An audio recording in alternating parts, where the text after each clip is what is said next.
Do you ever wish you knew what someone else was thinking? Well, researchers at the University of Toronto are trying to make that happen.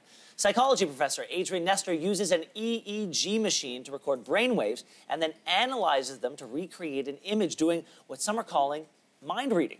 Joining me now is Adrian Nestor from the University of Toronto. Professor, thank you so much for being here. Let's get right into it. How does this work?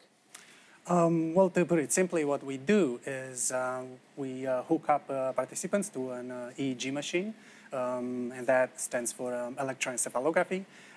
Then we collect the patterns of information associated with the perception of a whole set of images, let's say face images, and then we try to reconstruct their perception of those images from the said neural patterns. So how much variation has there been in your ability to recreate these images?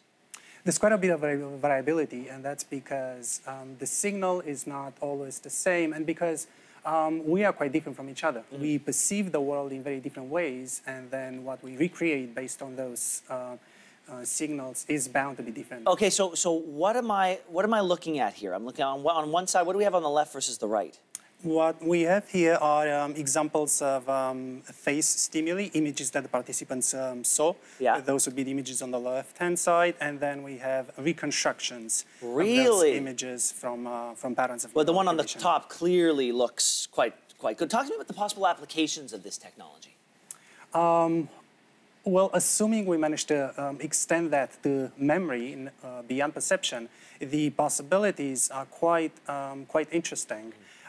We could potentially apply that to neuroforensics, trying to reconstruct the image of a suspect, of a person of interest, from someone's recollection, an eyewitness. Wow. We can also envisage clinical applications that would give someone the, let's say, a patient's the possibility of communicating with us through images in case verbal communication is no longer an option. Do you ever, as you do this research, ever consider sort of the ethical dilemmas that you might be placing people in the future if this technology becomes readily available? Of course. So just to make that clear, currently we are not in position to reconstruct anything that the participants are not willing to share. We need their full cooperation. Otherwise, this entire enterprise would not be possible.